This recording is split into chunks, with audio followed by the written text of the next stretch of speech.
Hi, and welcome back to the Board Games Maelstrom. Today we are going to look at a Kolossal Games new release. I just got this in a Kickstarter. It is a game designed by Hervé Lemaitre. It is Western Legends. Illustrations by Roland McDonald. By Kolossal Games. This is the Kickstarter version, and we are going to set it up and show you how it works. Let's take a look at this game. Well, here we are down at the table, and what you're looking at is the beauty that is the Western Legends game board, and it is set up. How this works is it's an open world sandbox type of game. Your goal is to earn legendary points, which is the same as victory points. And at the beginning of the game, you determine what your time set is for if you're going to have a short game, a medium game, or a long game. And if you do, when you decide that, you put this little timepiece there so everybody knows what the target legendary points is. You can get to these points by myriad of ways. You can take cattle and rustle them, which means picking them up from one area and delivering them to the other farm. You can drive cattle, which is picking them up in one of the two areas and bringing them to the railway station. You get points that way. Each cattle has a bonus on the back that is sort of a reward that you'll get. You could earn points by killing bandits. You could earn points by being good and arresting people that are doing bad things. You could earn points by mining and depositing the gold. You can earn points by getting a bunch of money, which your money cap is $120. By getting a bunch of money and coming over here to the cabaret and reveling, and every $30 you spend is worth one legendary point. Other ways to earn points, you can get on the wanted track or the martial track. If you're on the martial track, you get a legendary point per level at the end of your turn that you're on. You also gain rewards for moving up this track. If you're on the wanted track, which it's a tough road, the wanted track, because if you're playing with several people, then they are all after you, and they're trying to knock you off that track so you don't get the points. But you also earn legendary points per level you're on, plus you get different things for going to each space. There's also other ways. There are these story cards that are placed over here on this side of the board, and the story cards have a goal on top of them. This one is initiate a fight with another player. This is gain 2 or more legendary points from a single action. If you happen to do, one of those goals, let me see if I can find the correct tokens. There we are. Let's say that the white player accomplished initiate a fight with another player. They would put a disc on one of the spaces. They're in a 2 to 4 player game, you only have to fill up 2. In a 5 to 6 player game, you're filling up 3. Once that is filled, any players who participated in helping fill it will turn the card over and read it and do it. I'm going to read one of these cards. It's not going to. There's a ton of these cards. It's not going to ruin anything for you. This one says, a rainy day after the war, soldiers came out to the west for the promise of golden land, something to help them forget all the ugliness they saw and put it upon others. Many of these fellas hid guns and money in unlikely places just in case. And then it says, players that contribute to this gain 1 random legendary item. So you would shuffle the deck of legendary items, and they would get to pick one at random. And then the player who triggered this moves the sheriff 3 spaces, which moving the sheriff towards a player that's on the wanted list is a good way to knock him off of it. And then you also spawn bandits. So it's little random rewards that you can get. Anytime anybody kills bandits, they stay off the board until something finishes this, and then the bandits all spawn back again. There's several different spaces on the board that you can go to do things. As I mentioned before, the railroad, you can deliver cattle. Mining, you get to roll these mine dice, and when you do, you get this is nothing, and this is you get a gold nugget, and you roll again. Or is it gold nugget, or it's either gold nugget or $10, and you roll again. And then you would roll again, and you get a gold nugget, and that's how you mine. You can come to the bank and deposit gold nuggets and turn them into cash. You can play poker at the saloon. And what you're going to do there is you're going to draw a card, and whoever is playing the house is going to deposit $15 in there. You're going to place your $10 in there, and then you're going to play cards. Anybody else who is in town at the time may join in on this, but the house will basically choose 4 cards, pick 2 of them as their hand, and then the next 3 will go in as the flop. There is no turn and there is no river, but that being the flop, the player would have picked it beforehand. But being that you would probably pick the 2 highest cards, these would be held.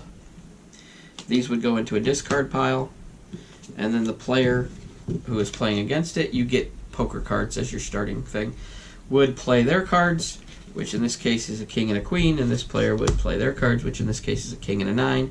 King and the queen beats 2 kings, and a queen beats 2 kings and a 9, and so the player who played poker would get the ante, and that is 50 plus their 10, which is $60.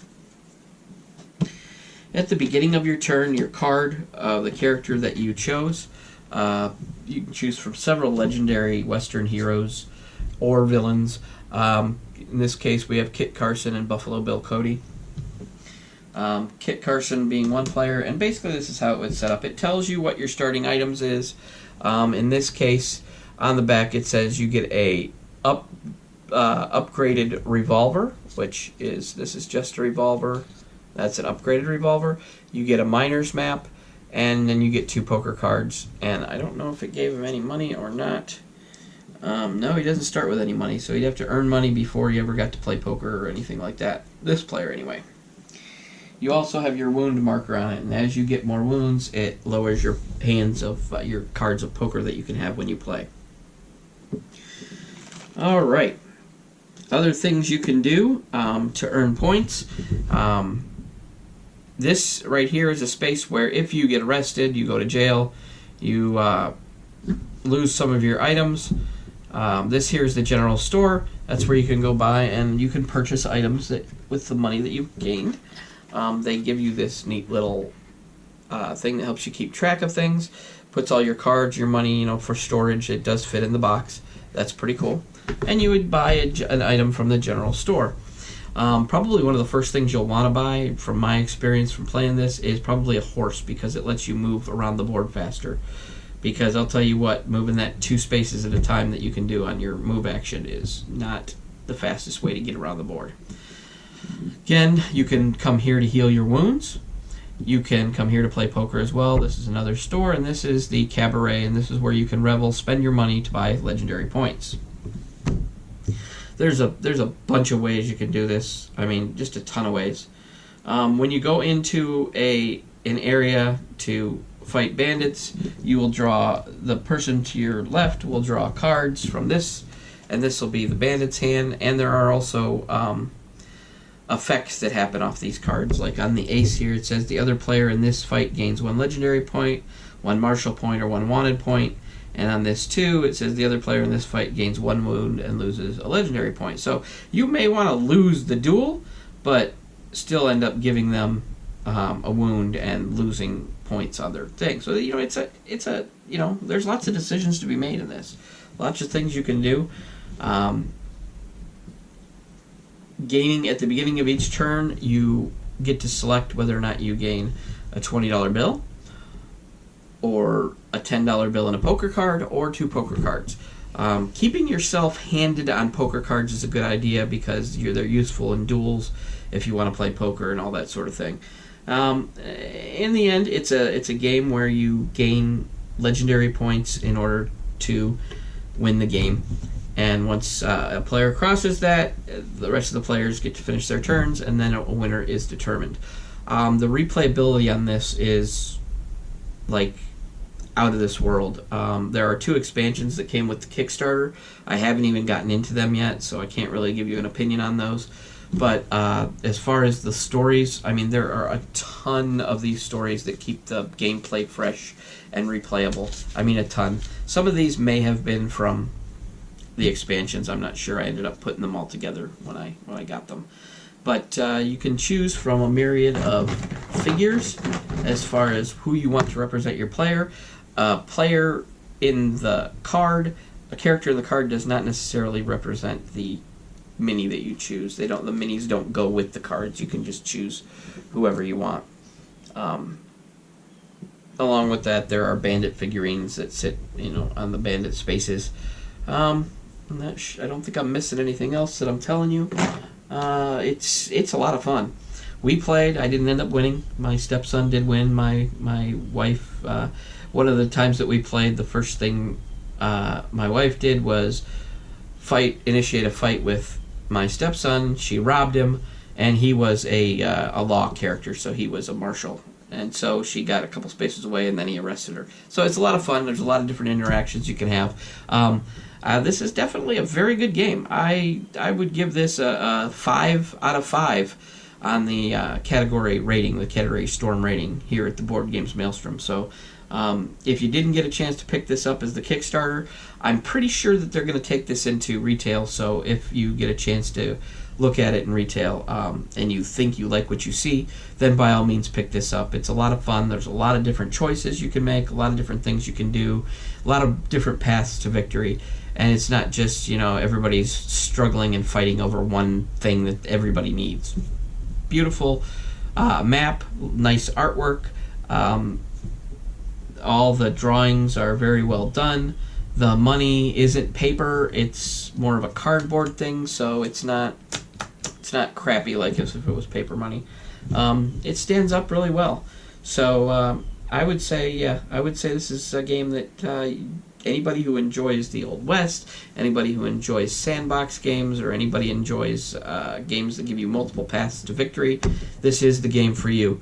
So when it becomes available on the streets, I would go and pick it up if you like those things. So, giving this a 5 out of 5, and thanks for stopping by the Board Games Maelstrom. I'll see you next time.